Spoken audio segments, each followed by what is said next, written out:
മനമുറിയഞ്ഞു തളർന്നു വീണുയാ. ഇരുളും മൂടും പകലിലേറി കടന്നു പോകണം.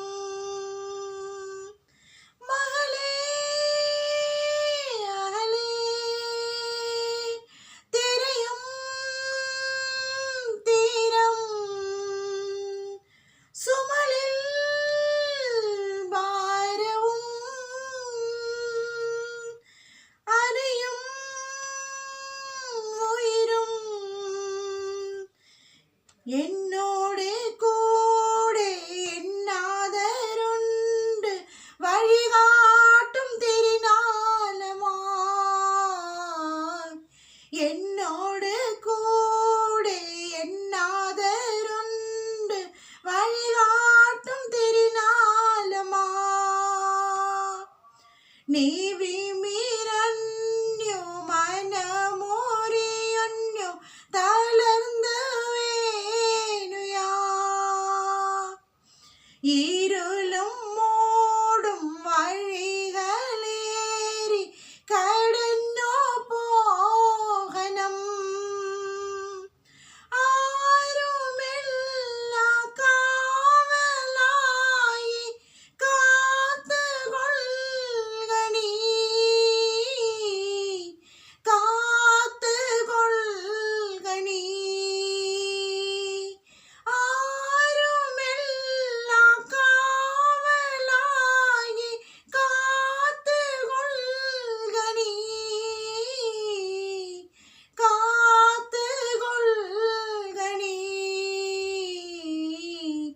നീ വിമിരഞ്ഞു മനമുറിയഞ്ഞു തളർന്നു വീണുയാ.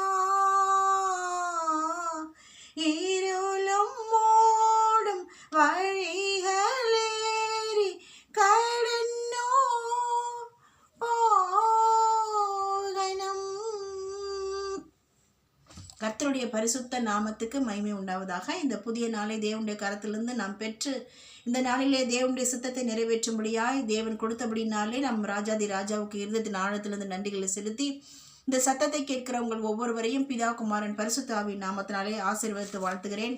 இன்றைக்கு கர்த்தர் ஆதாரமாய் கொடுத்த வேத வசன பகுதி ஏசாயா 49வது அதிகாரம் 11வது வசனம் சொல்லுகிறது, என் மலைகள் எல்லாம் வழிகளாக்குவேன், பாதைகள்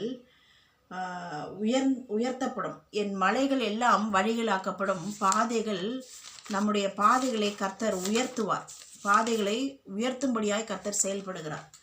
ஸோ மலைகள் எல்லாம் வழிகளாக்கப்படும்படியாய் நம்முடைய பாதைகள் உயர்த்தப்படும்படியாய் கர்த்தர் செயல்பட்டு கொண்டிருக்கும் போது whose highways shall be exalted, that's what we are going to see as a lesson today. So யாருடைய வழிகள் உயர்த்தப்படும் என்பதை தான் இன்றைக்கு பார்க்கிறோம். நம்பர் 1, அதாவது we need to shout and sing loudly. நாம் என்ன பண்ணணும், சீயோன் குமாரத்தியை கம்பீரித்து பாடு. அப்பொழுது என்ன பண்ணுவார், கர்த்தர் நமக்காக செயல்பட்டு நம்மை சிறுமைப்படுத்தப்பட்டவர்களை ஆறுதல் செய்து அவர் ஆற்றி தேற்றி அரவணைத்து நம்மை காத்து இம்மட்டும் நம் பாடுகள் மத்தியிலே உபத்திரவங்கள் மத்தியிலே நமக்கு ஆறுதல் சொல்லுகிற தேவன் நம்மை தொடர்ந்து ஆறுதல் படுத்தி அரவணைத்து காத்து அவர் தம்முடையவர்கள் மேல் அவர் இரக்கமாயிருப்பார். ஸோ நம்முடைய வழிகள் உயர்த்தப்படும் போது கர்த்தருடைய இரக்கம் வெளிப்பட்டு கொண்டே இருக்கும். காரணம், நாம் தொடர்ந்து தேவனை நோக்கி உரத்த சத்தத்தோடு கம்பீரமாய் மகிழ்ந்து களி கூர்ந்து அவரை போற்றி புகழ்ந்து ஆராதித்து உன்னதத்திலே நாம் உயர்த்தி அவரை பாட நமக்கே தெரியாதபடிக்கு தேவனுடைய இரக்கங்கள் வெளிப்பட்டு கொண்டே இருக்கும். கர்த்தர் நமக்கு ஆறுதலாய் நம்மை ஆறுதல் படுத்தி தேறுதல் படுத்தி ஆதரவாய் இருந்து நம்மேல் இரக்கத்தை வெளிப்படுத்தி கொண்டே இருப்பார். 1000 தலைவரை மட்டும் இரக்கம் செய்வன் என்று சொன்னவர் இரக்கத்தை வெளிப்படுத்தி கொண்டே இருப்பார். அவர் பாதைகளை உயர்த்தும் போது 2வதாக என்ன நடக்கிறது என்று பார்ப்போமானால், இதோ கர்த்தர் மனுஷர்கள் மறந்து போனாலும் ஸ்திரியானவள் தன் பெற்ற குழந்தையை மறந்து போனாலும் கர்த்தர் தம்முடைய உள்ளங்கையிலே நம்மை வரைந்து வைத்திருக்கிறார். Lord has engraven or inscribed us in his palm of hands.